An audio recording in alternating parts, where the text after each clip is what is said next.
Let's begin with that verdict in the murder trial of Nathaniel Veltman. Guilty on 4 counts of first-degree murder and guilty on 1 count of attempted murder. Veltman was accused of killing 4 members of a family that was Muslim and injuring a 5th after hitting them with his pickup truck in London, Ontario in 2021. CBC's Chris Ensing is joining us now from the courthouse in Windsor. Chris, you've been our guide through all of this. Tell us again about today's verdict. Today's verdict, precedent-setting, is something that the legal community was watching closely, but at a greater extent and really struck home by what we've been hearing the last hour, is the emotional and the humanity attached to this attack and the ripple effects that it's caused. Nathaniel Veltman found guilty of 4 counts of first-degree murder, a 5th count of attempted murder. He will serve life with no chance of parole for the first 25 years. We know that those cases cannot stack on top of each other.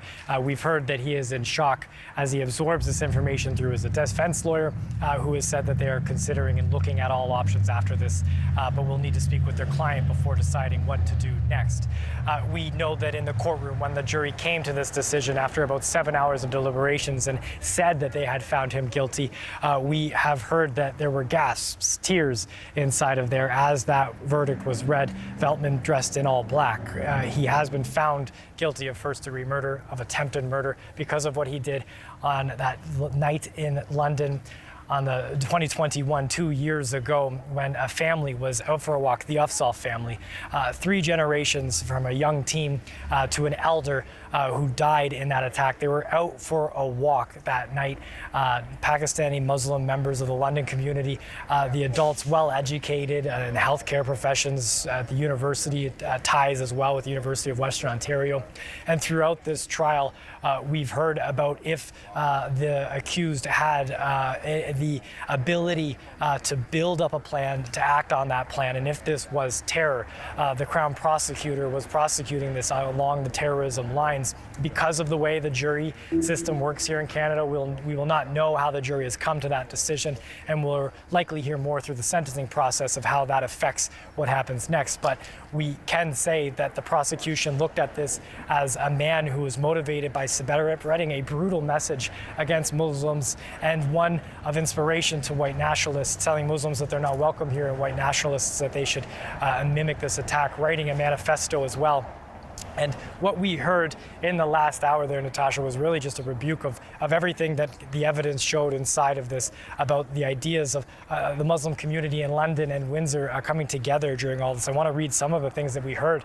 The family really tying together all of this to bring us back to the street where this all occurred, saying that in that moment, the very best and the very worst of humanity met, talking about the diabolical, hell-bent criminal who met tearful first responders who were on that scene. They were people that were thanked by the family in their statements after for their reaction so quickly after what had occurred. They say that they found some solace in this verdict, and that there is going to be an ability to move forward together. But we've also heard that there is no verdict that can bring this family back, and that what is required now, Natasha, because of the evidence, because of what we heard about this isolated individual who was radicalized by what he saw on the internet, that there needs to be work done to show that the next radical person is not out there. We heard from an imam from London who said that he could finally exhale, and he also spoke, I believe we have this clip, about what this means now for members of the Muslim community who are visibly identifiable, and what the justice system has found in this. He had said that they believe that now what has occurred with this verdict is an explanation that the justice system will stand up for what is right. That is what we're hearing from the imam, who says that this verdict is a monumental step against hate and Islamophobia here in Canada. Chris, let me ask you about something else, which is the additional information you were able to report, the additional details that were released only after the jury went into deliberations. And so subsequently, the jury didn't hear this information themselves. What can you tell us about that? Yes. Yes, because of the way the legal system works here in Canada, the jury is presented facts that are argued between the defense and the prosecutors, and that the justice rules over to make sure that there's a clear description of what has occurred and the evidence that's allowed inside of that. Some of that evidence might be prejudicial. It might not be allowed to be seen before the jury, but it's still spoken about in court while the jury's not there. Reporters for CBC have been in this courtroom throughout the full 10-week length of this trial, and so now we can report those because the jury was sequestered and has made its finding. And within that, we can report that Veltman was wearing body armor and a military helmet the day before he killed the Offsall family and went to Toronto on what he called in a mental health assessment a scouting mission. The jury not hearing that he told police that he first considered targeting abortion providers and that he had a list of 12 healthcare providers inside of his apartment when police arrived after the arrest. The jury also did not hear that a forensic psychiatrist, Dr. Julian Goger, this is a person who testified during the trial but did not say that he had a 105-page report where inside of it he stated that this person did not meet the bar for being not criminally responsible, and also notified that multiple times during this meetings that they had, he had intended Veltman to plead guilty inside of this because he wanted his information being released to the press and made public knowledge, and that he was upset about this. We know that he then went on to plead not guilty. And we also know about the manifesto that was written and that was not spread, but was available to police officers who responded. There was a heavily redacted version of that was read out in court.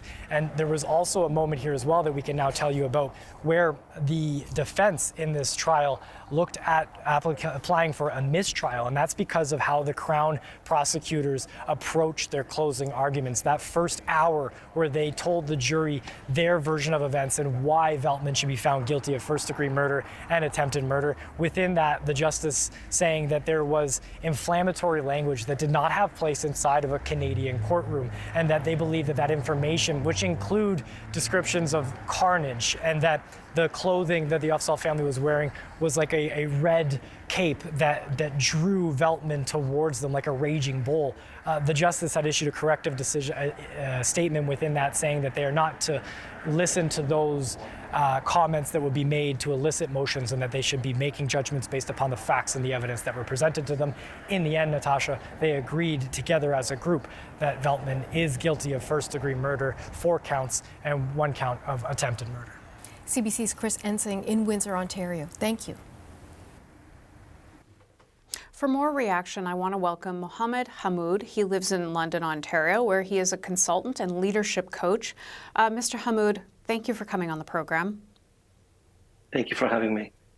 So we know in the courtroom not long ago, it was read out guilty of 4 counts of first-degree murder, guilty on 1 count of attempted murder. What was your feeling when you heard that? Bittersweet. Bitter because nothing will bring back the Offsall family. Nothing will heal the pain that the community feels in their absence, and that there's a child who's orphaned. Bitter that this doesn't make anybody feel more comfortable that there won't be another target. Where it does give us some solace is that we feel there will be closure for the community, in the sense that justice was served. The community, the jurors heard, and they made a decision that was in favor of humanity, not just for Muslims, because when one of us is not safe, none of us is safe. And I think Muslims need to hear that right now more than ever, that they're not a walking target. I think it's very important that we send that message out to anyone in the community who's thinking about committing a crime. We know Islamophobia is on the rise, and we need to send that message. Why do you say that? Let me dig into that a little bit. About sending out a message, or why it's bittersweet? Islamophobia, my apologies, Islamophobia is on the rise. Yeah, let's just dig into that a bit. Sure. Again, you can see that, especially since what's going on in the Middle East right now, with events unfolding daily in Gaza, We know that Muslims don't feel comfortable. We also know that they're being very vocal, and we see how being vocal is being received in some parts of the community. People don't understand the history, they don't understand the situation. And so it takes a lot of nerve, it takes a lot of courage to raise your voice, to do that within the bounds of respecting others in the community. So to raise your voice for what you believe is a truth, and to make sure that others understand how you feel, because what concerns Muslims outside of London, outside of our own community, impacts us here at home. So NCCM, the National Council on Canadian Muslims, it's telling us daily of what's going on. We know that there are heightened senses of Islamophobia. More people are feeling uncomfortable. And at a time when, again, we're feeling like a walking target, we don't want to be reminded that we could be the next target. Wow. Maybe take me back to that night, and it's hard to do. It's almost 2.5 years now. And what the reaction was from the community then, and are you still getting, I heard from the family they got a lot of support. Are you still getting support? So I can speak on, of course, as a Londoner, as a Muslim, someone in the community. I can tell you that night is crystal clear in my head. My family and I were driving back from a family event. We were coming back from a beach. It was about 7 o'clock, 7:30, and we turned on the radio and we were shocked, right? I believe it was about that time we were driving back. And so here we are, a family celebrating being together, yet a family in our community, our London community, our Muslim community, just lost their lives. And of course, we didn't know all the details, but the first thing that comes to your mind is why, right? And we may have heard much about what was in the mind of the person who committed this crime, but I don't think that answers the question why. And so I think in order to get some closure, real closure, we need to make sure that we send out a message that this is not only not acceptable, but there are grave circumstances if people are thinking of doing this again. If there are people who are being pulled into this sort of mindset where we don't like people who don't look like us, who don't believe like us, who don't speak like us, and therefore we have the right to get rid of them in whichever way, send them back or do whatever we want, commit acts of terror, then we need to send out a message that not only is this not acceptable, but that it would be received with the highest forms of punishment by Canadian law.